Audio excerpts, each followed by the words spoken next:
There we go. Hi, how are you? Nice to see you. Thank you so much for coming. Thank you for having us. We're doing today Parashat Noach, okay? And I would like to speak about a very important topic. Let's start with a guy in his engagement party. You know, usually guys, they get up and they give speeches of thank you to whoever raised him, and so he tells the guests that came to his party that he would like very much to thank his second year Rebbe. He said he gave, he influenced, let me tell you what happened. So when he was in second grade, he had a friend that came from a very, very wealthy family, and for his birthday, his grandmother bought him a very, very expensive brand name watch as a present for birthday. So he brought it to school and he showed it to everyone, and everyone is whoa, yo, yo, yo. At time of recess, because I guess he was so wealthy, he came from wealthy, he didn't even think what could it be, and he left the watch on the desk and he went to play outside with his friends. When he came in, it wasn't there anymore. And he started screaming this boy, "Where's my watch? Where's my watch? It's a present, it's a gift, it's this and that." And he didn't know how to approach his family, he didn't know what to say, he didn't know. He started crying. And the Rebbe, he took it very severely. He said, "We have to take care of that. Who could have taken this watch?" So he said, "Whoever took this watch," and I understand that sometimes it could happen by mistake, or you didn't pay attention, or it's a fault that somebody, whoever comes, gets up and admits, I won't punish him or anything, just admit that you took it and everything will be fine. No one got up and admitted, no one said anything. And the Rebbe, he didn't have a choice. And he said, if no one admits, if no one confesses that he took this watch, I'll have to go from one boy to another and check your pockets and check your knapsacks, your school bags and whatever. I have no choice and I have to do that. And no one got up and no one said anything. And I was so scared, says this groom now, because it was me. It was such a nice watch. And I had a temptation, I didn't even understand. I envied this boy and this beautiful gift that he got. And I put it in my pocket, and now I didn't have. Oh wow. I didn't know how to do it, how to do it. I felt so embarrassed. I was so ashamed, and I didn't get up and I didn't say anything. What should I do now that the Rebbe is going to go now from one boy to another, from one student to another? And this is what he did. He went from one student to another, and when he came to him, see how clever was this Rebbe? He felt it, okay? So in a very, very quick way, so no one would even realize, he took it and he put it in his own pocket, the Rebbe, okay? Put it in his own pocket. And he continued searching, without a good voice. Continuous. When he finished, he didn't declare, he didn't announce, "Oh, we found the thief, we found the stealer, we found this."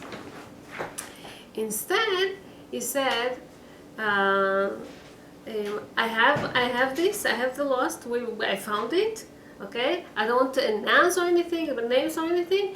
I'm sure this boy is a good boy. He just, he fell at that moment. He had the evil inclination. It's the evil inclination that took it.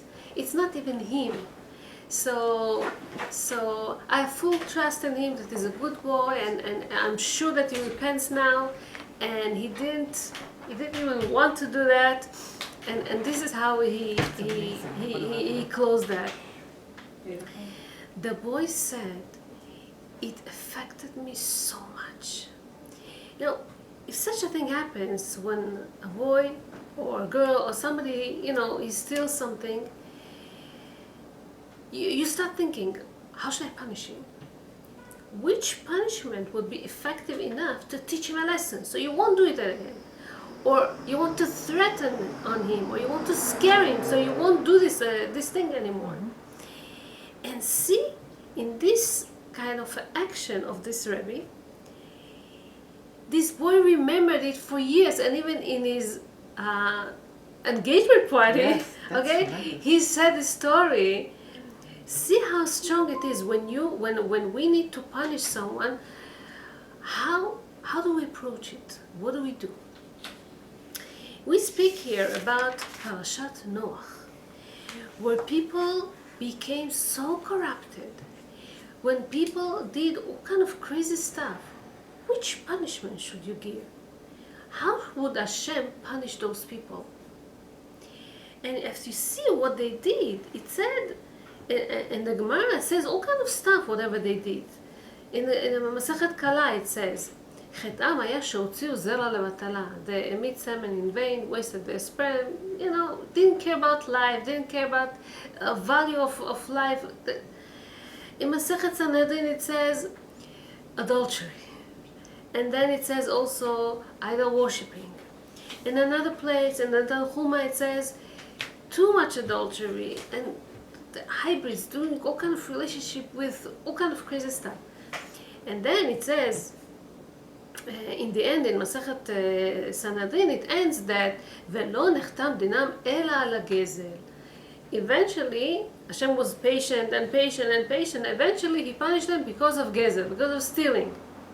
So they had a lot of sins over there that they committed, and it became to a point that the whole world became contaminated. It's not only human beings that made these sins, it influenced on the animals too. Also animals, it says that the dog went to the wolf, and let's say the rooster went to be with a peacock. It's not that they wanted to do crazy stuff, the animals. It's the nature that changed. Because people were doing crazy stuff, it affected the animals too. So I want to ask you a question. It says that Hashem gave them flood. Okay? They all died in a flood. It was too much water. We know that usually water, what does it represent? Huh? Life. Life. Right. Water is a blessing. It says Gadol, when let's say rain comes, it's such a great day. It's supposed to be, it's something good that happens. It says when Hashem created the world, it says וכל שיח השדה טרם יהיה בארץ, okay? וכל עשב השדה טרם יצמח, כי לא המטיר השם אלוקים על הארץ גשם. Hashem didn't bring a rain yet, so nothing grow. What makes all this growth in the world if not rain, if not water? Okay? And so why to punish these people with water? Water is something good. Water symbolizes life, represents something good. Why to punish these people with water?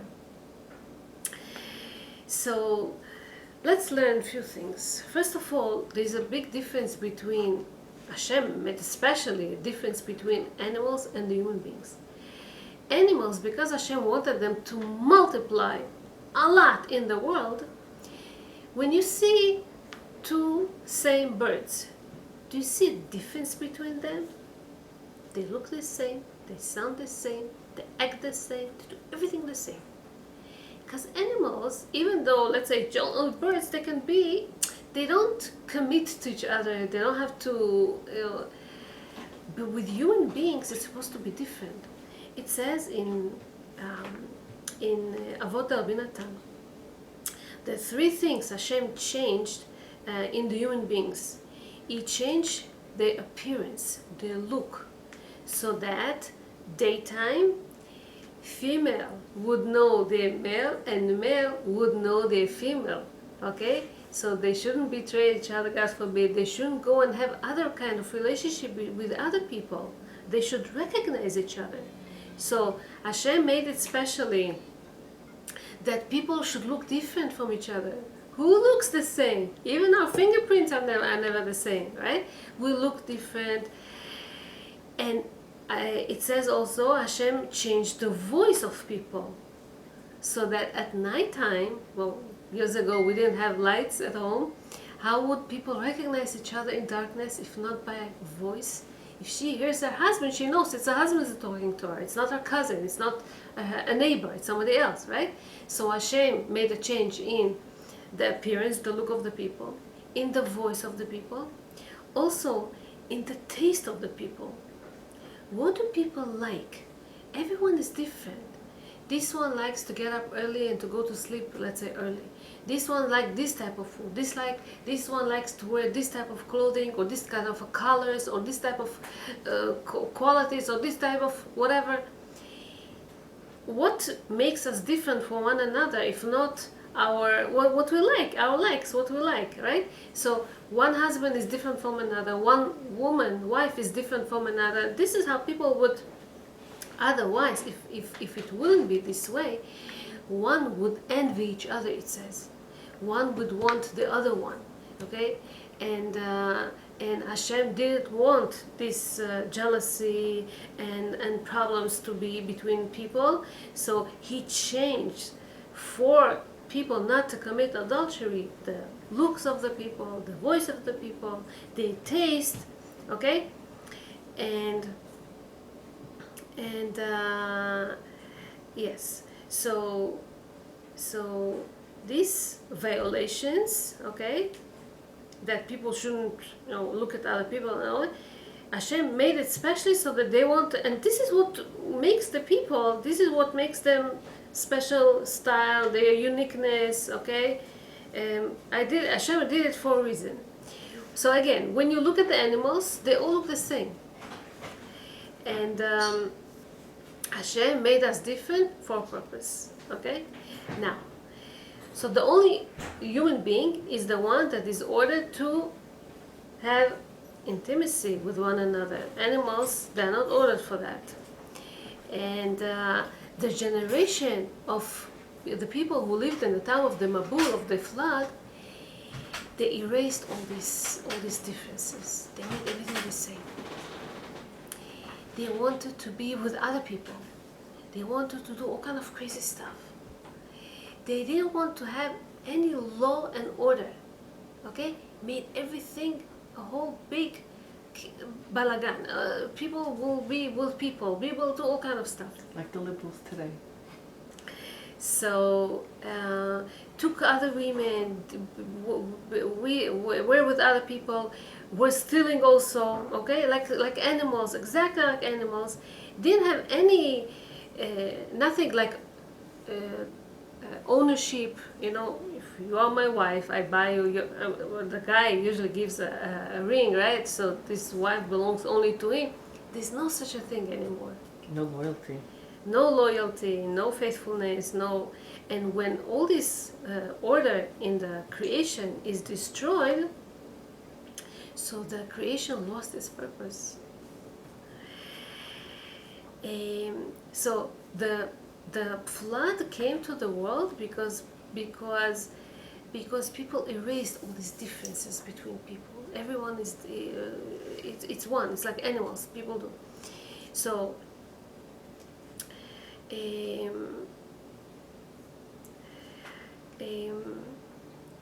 So the human beings, they caused in their sin, okay, a whole big contamination of the creation. And when such a thing happens, okay, what do? So we started to say that when you punish, okay, there should be a purpose for punishment. In the secular world, it's known that a punishment is not for education. Punishment is for frightening people, to frighten people, to scare them.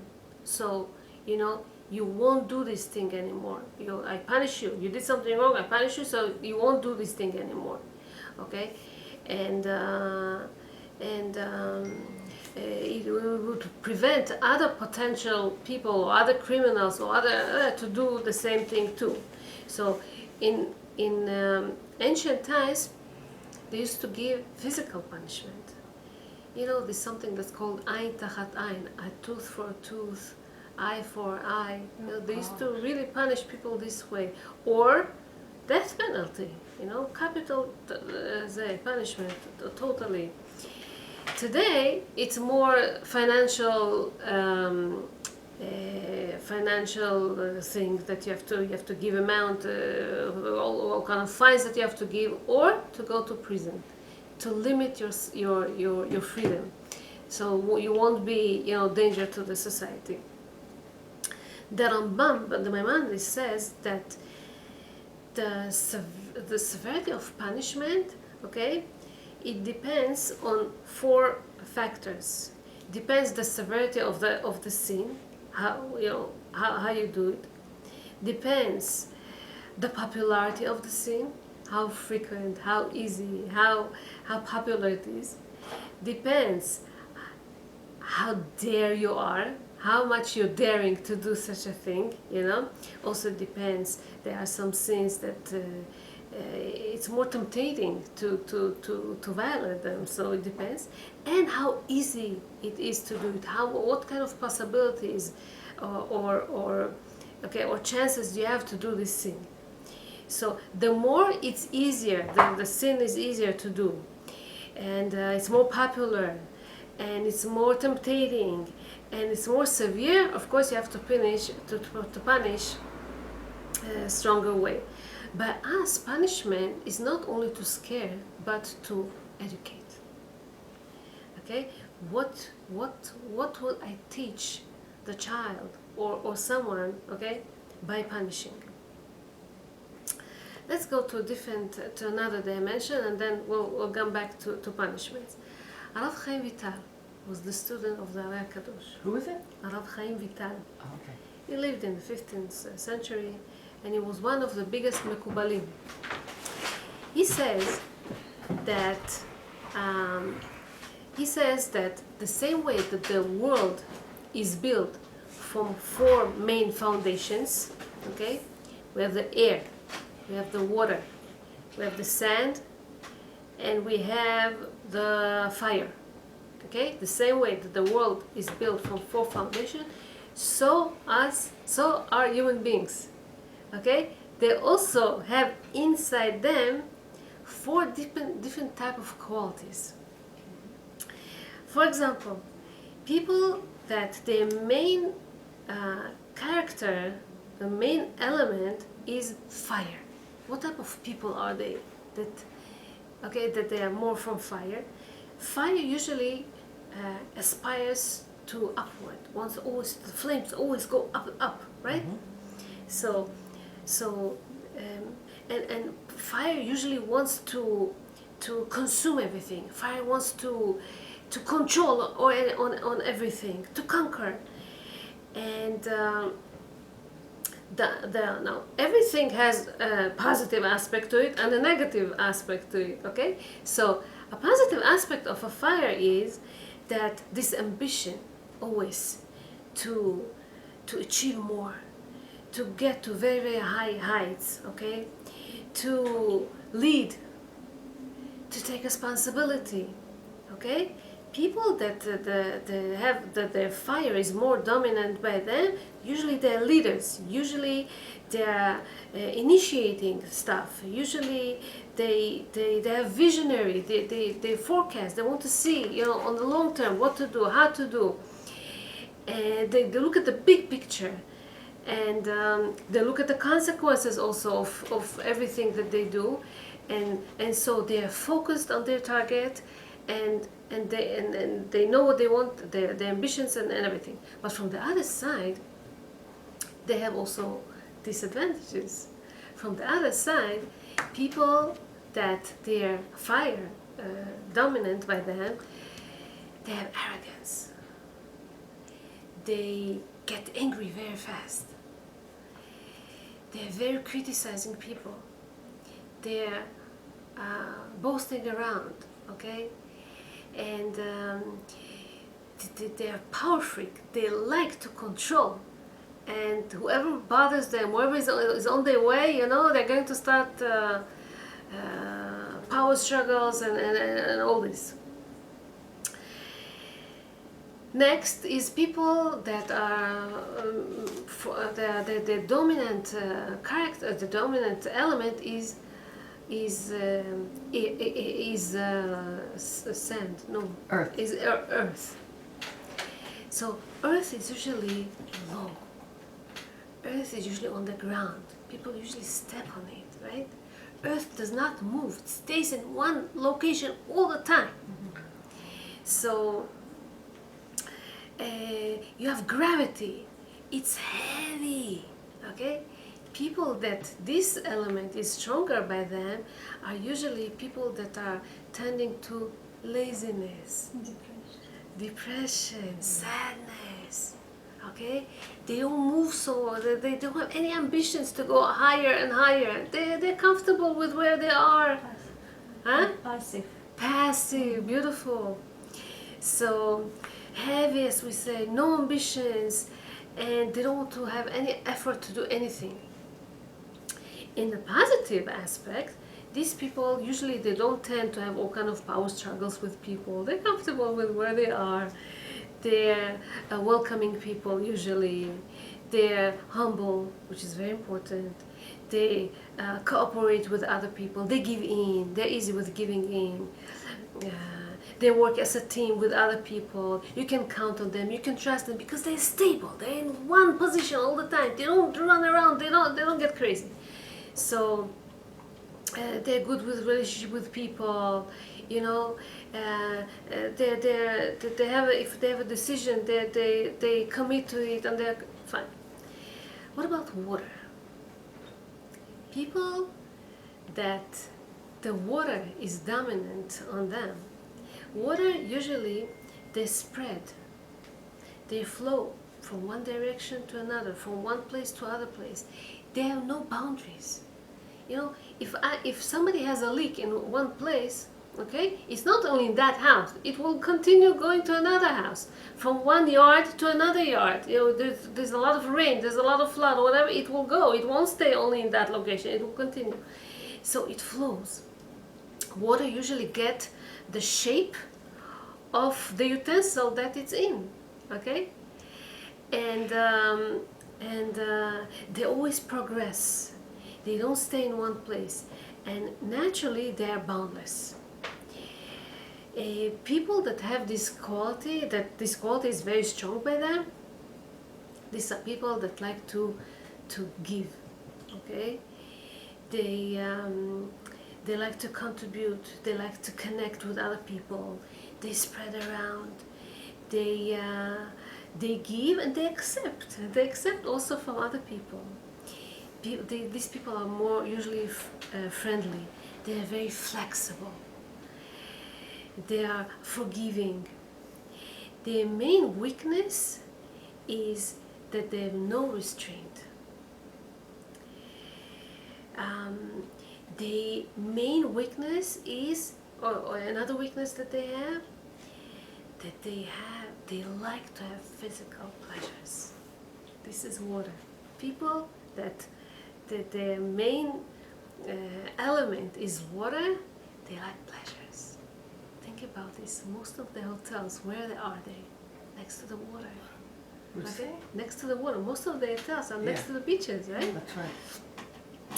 And mostly they get into all kind of immoral relationship behaviors because they think that the normal human limits don't apply to them. They allow themselves to do all kind of stuff.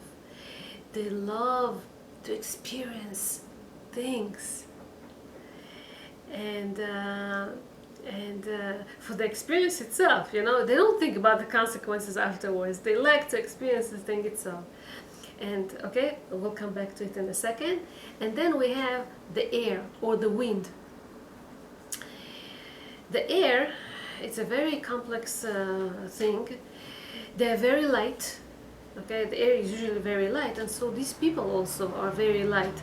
Air is in a way temporary. Air is invisible.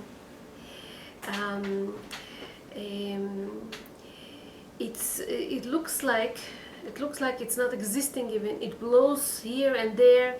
It's never steady. It doesn't stay in one place. It doesn't take a stand. Okay. He's invisible and could be in one place. Okay, when we think it's in a total different place.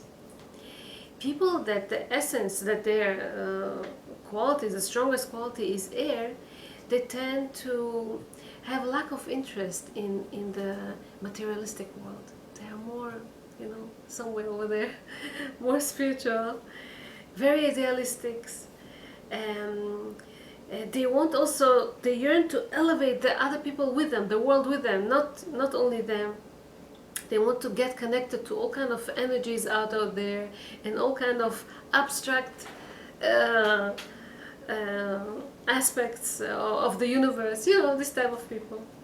Their weakness usually is with the power of speech. Because power of speech, it says, it hangs in the air, and this is the source of it, this is what it says, they speak sometimes nonsense. They speak things that are meaningless many times. They tend to chat a lot, chattering, to gossip, to flatter, to cheat also.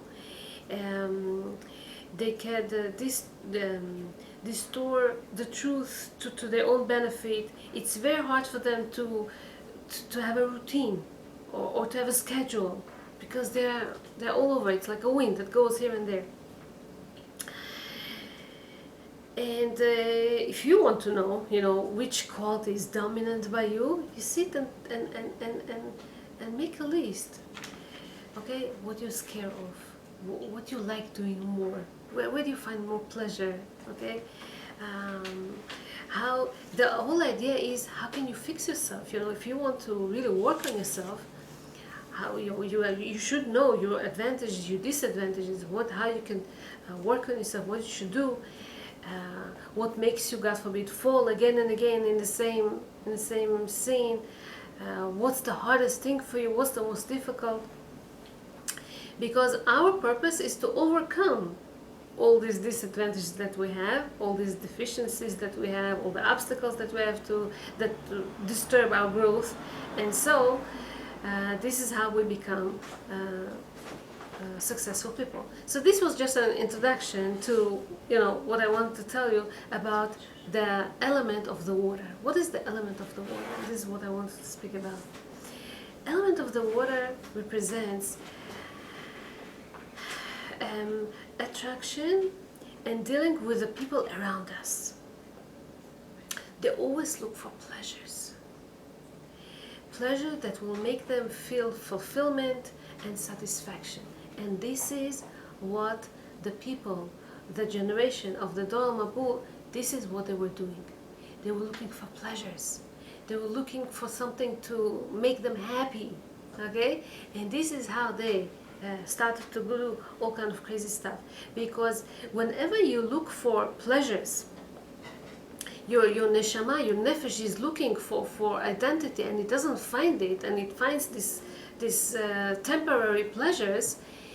Very fast it leads the person to addictions, because pleasure doesn't make you happy, and you want to do more of this. You think, oh, this is going to make me more happier and more happier and more happier, and same would be with stealing. כתוב אוהב כסף לא ישבע כסף. If somebody steals one time, okay, he thinks, I'll steal and then I'll be okay. No, because once you open your mind, your eyes to that, you want to continue. You want to do more money. You want to do more. You want to succeed more. And so would be with adultery.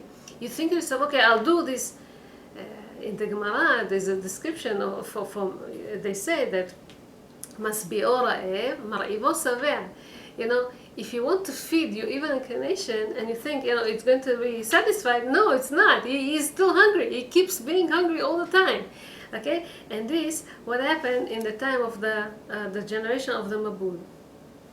So why did they die by being flooded with water? So Harei HaKadosh explains it according to the Kabbalah. He says, a human being needs to enjoy this world. Why not? Hashem wants us to enjoy. Hashem loves us. He gave us pleasures to enjoy. Now, if you do it with a measure, if you do it, in a certain amount, when you don't have any boundaries, when you don't have any limits, this is distraction. What happened in the door of the Mabul? Those people, ancient people, they lived close to 1,000 years. Think about your generations. They were healthy people. They were strong. They were living for years. They didn't have any worries. Okay? Those years, they still didn't have all kind of the 4 seasons. They didn't have. They had one season all the time, spring. Mm-hmm. My favorite. And no worries. They were strong. They were healthy. They were not sick. Okay? They didn't have to plow and seed and put seeds and every time. Once in 40 years maybe they would plant, okay, and they would see crops. I don't know, forever almost, because when you have so much abundance, when you have so much, what do you do with these blessings? So this is the reason that they had pleasures. They wanted more, and it wasn't enough for them, and then they wanted more, and they wanted more. When you don't have any boundaries, okay, comes this water that don't have any boundaries, okay, and Hashem punishes them with this water.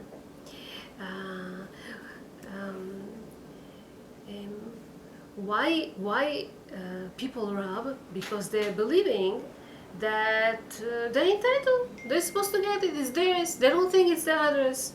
Okay, and so they think they're supposed to get all this abundance to themselves, more that was designated for them, and Hashem, the good Hashem, punishes them in a way that Hashem gives them endless abundance, too much water, okay, to teach them a lesson. This isn't called midah keneged midah. Hashem gave them. I want to tell you something. A day that rain comes, we spoke about that, it's a blessing day. In Hebrew it's called gvurot kshamim. It's a gvura, it's a strength of Hashem. We say in Tfilat Shmoneh Esrei, Ata gibor le'olam Hashem, you Hashem, you are the Almighty, Mashiv haruach u'mored hageshem, you are the one that gives. So you are, what is your strength?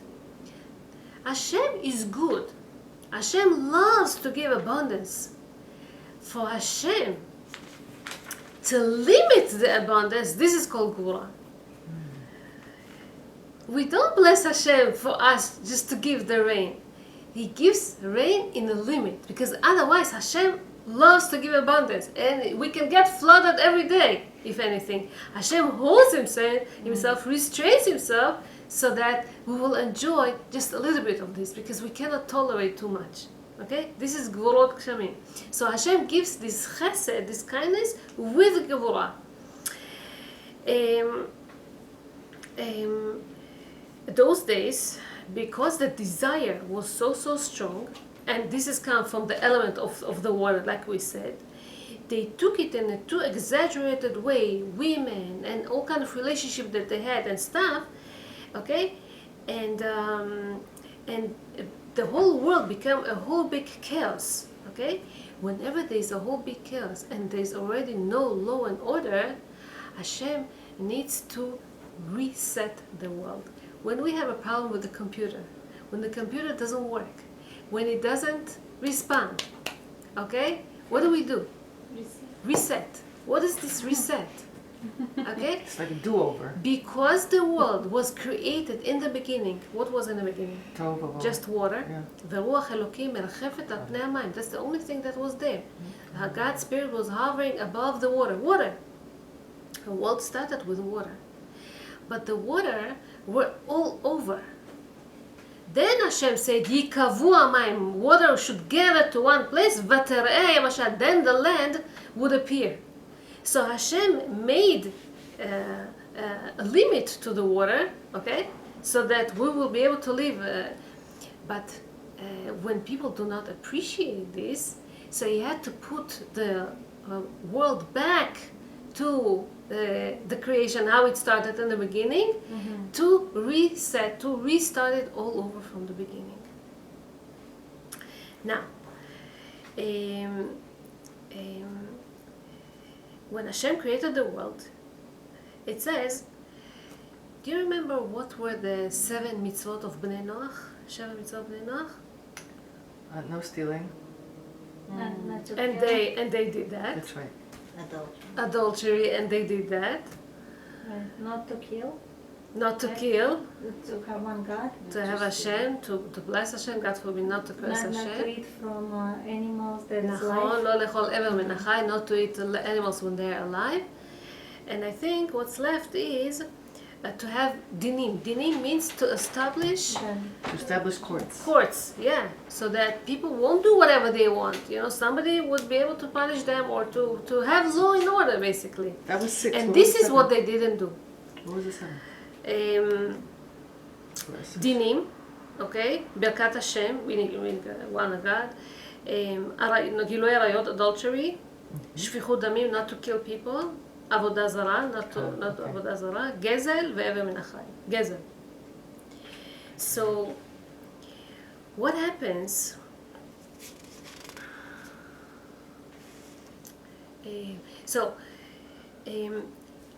Another interesting thing. In the water, usually there's no law and order. In the water, animals eat whatever. When a whale opens its mouth, does he know what exactly he eats? No. There's so many things come inside. Big fish eat little fish eat big, whatever. There's no really law and order in the water. On land there is. Hashem made. The strongest thing that they describe in the Gemara is that the raven, when it gives birth, they have little eggs of babies, it abandons its babies. This is how cruelty could be, you know, by the human being, by the animals that live on land. But in the water, there is no law and order. So once people don't know what is law and order anymore, okay, this is when the water came to flood the whole world, so that Hashem will be able to start it all over. Let me ask you another question. Sorry, but Hashem did the flood, right? Like, we have graves of Adam Rishon, like these that he didn't destroy this stuff. It's an interesting question. I don't know. It's an interesting question. It's there. We don't get there. Yeah. What's the question? How come Adam Rishon's grave is still there? Where?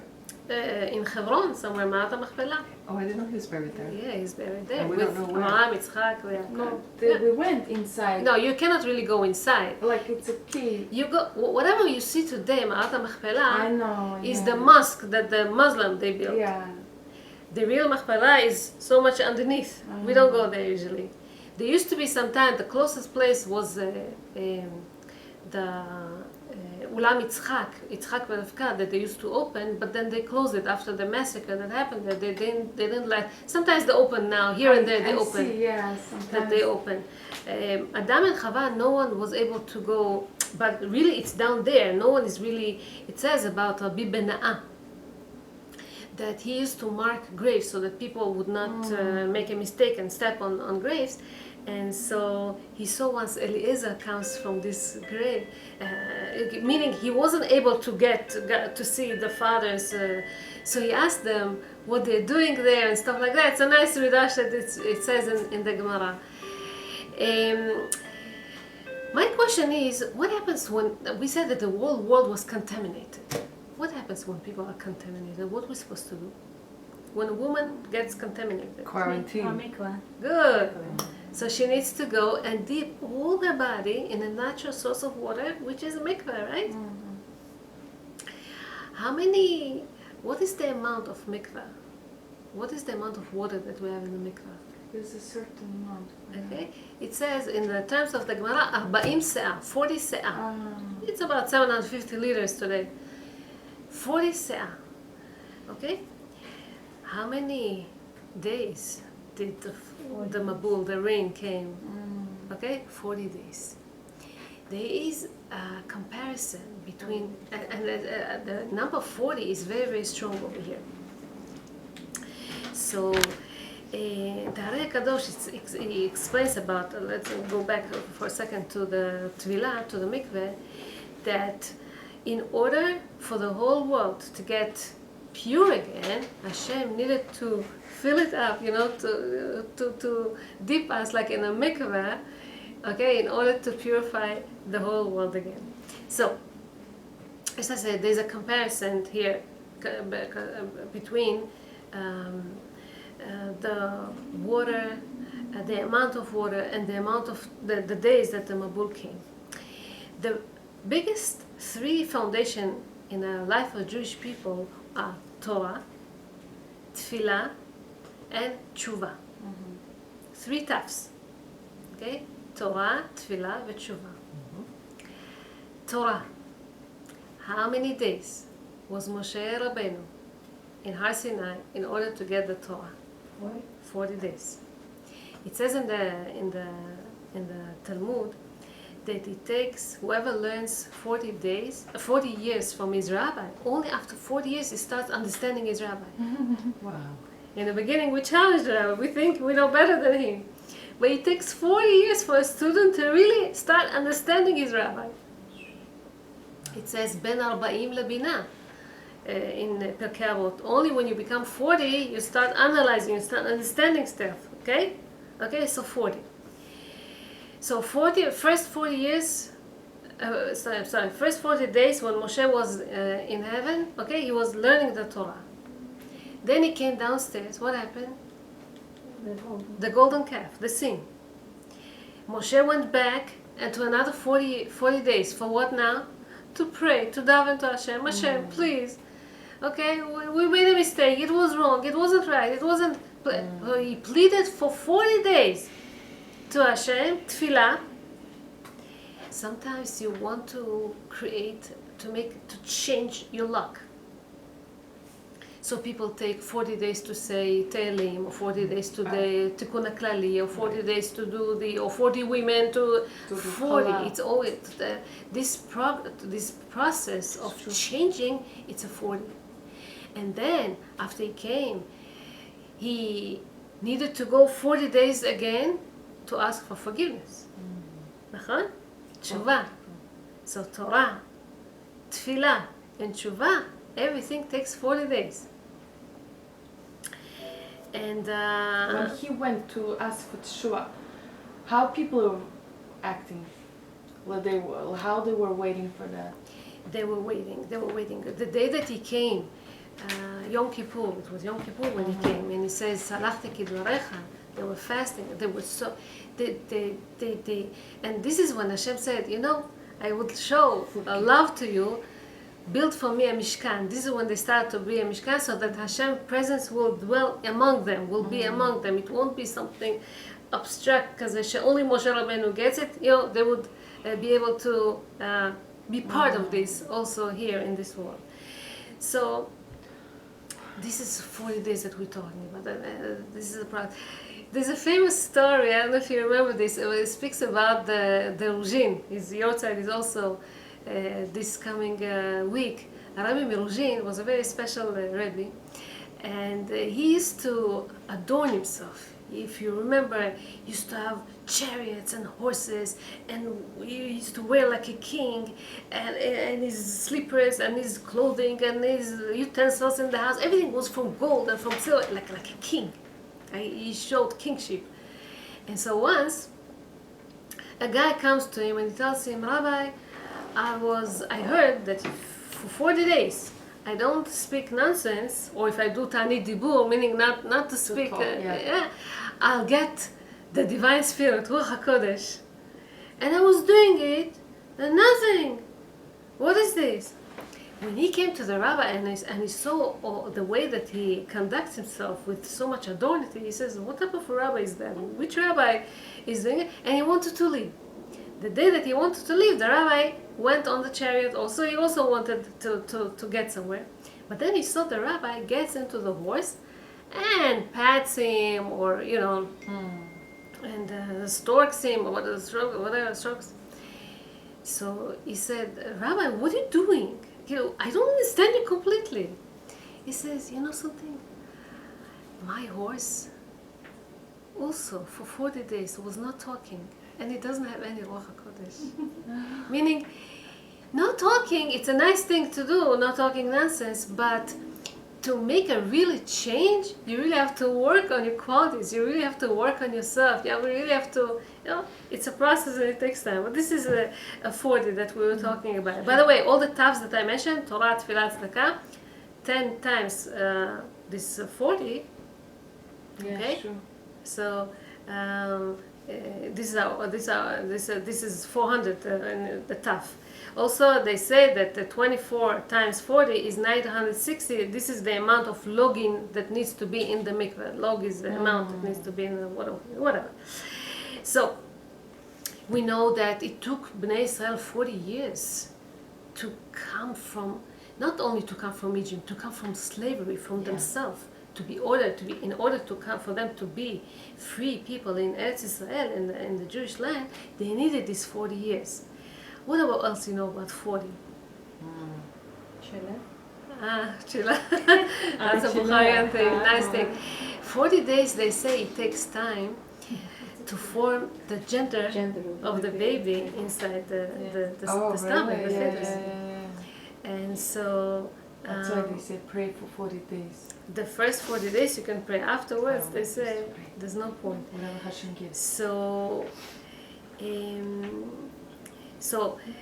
they say also, if you go tovel yourself in the mikveh, tovel tvilah, the word of bitul. Bitul is you kind of annul yourself inside the water. You annul yourself, and this is when you create a new reality. Water has also a nice quality. They don't have any ego. Meaning, water usually go from up to down. Okay?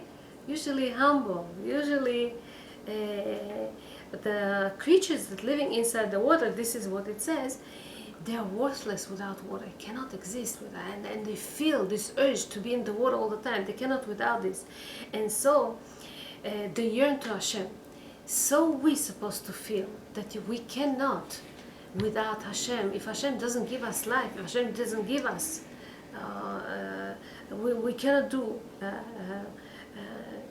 We cannot do without Hashem too.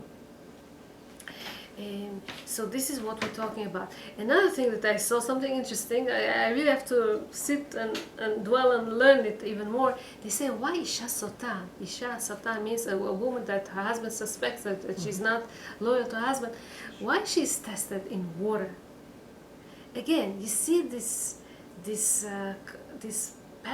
parallel or this comparison with the element of water. What is water? We said water. They love desires. People who this element is stronger, but then they like desires. What was this woman doing when she was suspected doing? Wanted other men, leave the boundaries of the house, doing all kind of relationship that's not allowed. This is desires, and this is why probably she is tested in water, and water. I told you. A lot of hotels, they are on beaches, next to the water, because apparently water calms people down.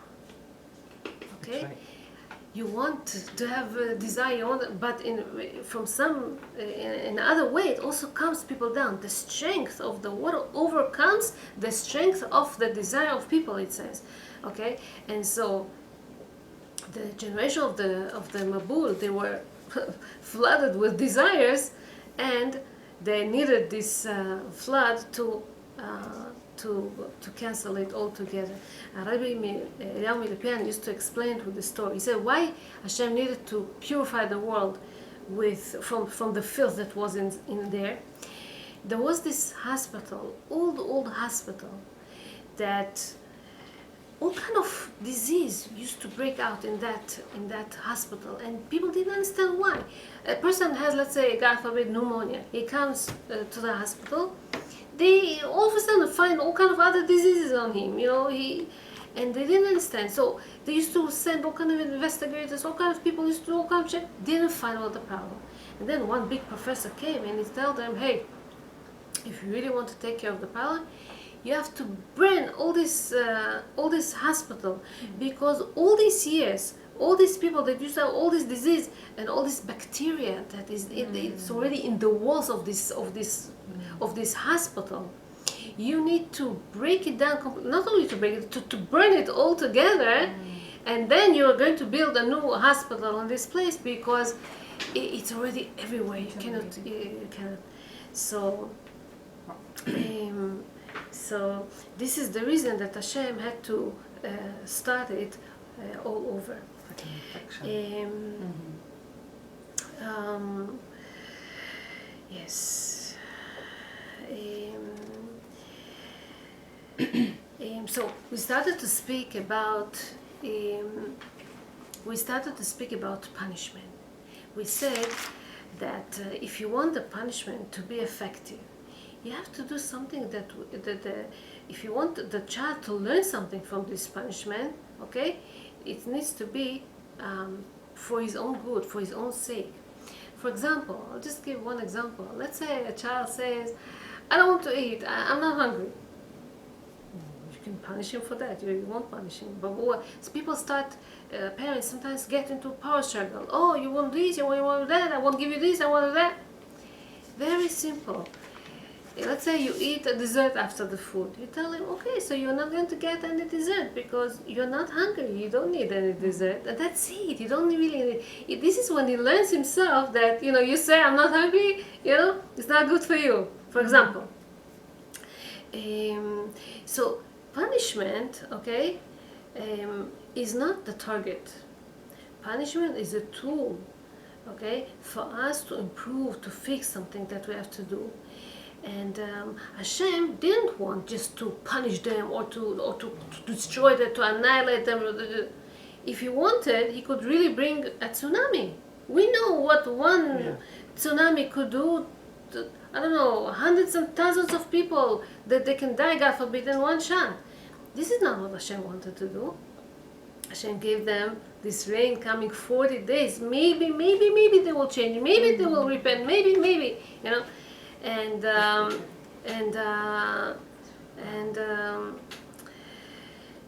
yes, I want to say something interesting. Karen and Tal, they're an Israeli couple, not religious, very educated. They both had their university degrees, very wealthy. They got good jobs and are working, They had a beautiful apartment in one of the towers in Ramat David, in Israel, but not religious. And then Tal, the guy, he got laid off from work, and I guess he was looking for some meaningful in his life, for spirituality, something to lean on or something. And in his neighborhood, they started classes, shiurim, in Judaism. He started going there, and Karen, she didn't mind in the beginning that he would go. Why not? Let him lean on something. It's not an easy time, this time that he's home and doesn't have his job and probably feels down and everything. But of course, she didn't want him to become religious. No, don't become chazor b'tshuva now. And so, but slowly but surely, one day he came with a kippah, another time he comes with the tzitzit, and she's like, hello, what's happening? She didn't really want him to become religious or anything. Got the So, it's crazy. they loved each other, this couple. They had a very good relationship, but they didn't have kids. And were having second thoughts, maybe they should separate, maybe they're not for each other. Now that she sees that he's getting more and more religious and this and that. But he wouldn't give up on her. He loved her very much. He appreciated her. She appreciated him too. She knew that he has good qualities and everything. And he told her, no, please, I love you and I want us to stay together. Let's work on it together. And yeah, with a lot of patience and everything, she started keeping the laws slowly. Okay, she accepted on her the Shabbat, and she learned how to say brachot, and she accepted this and she accepted that.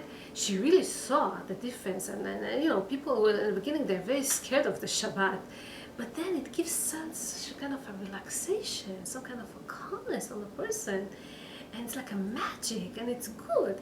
Anyway, one thing she would not accept upon herself, no matter what. She never wanted to cover her hair. No, because she accepted. She didn't want to cover her hair. And she told her husband, I have such a beautiful hair.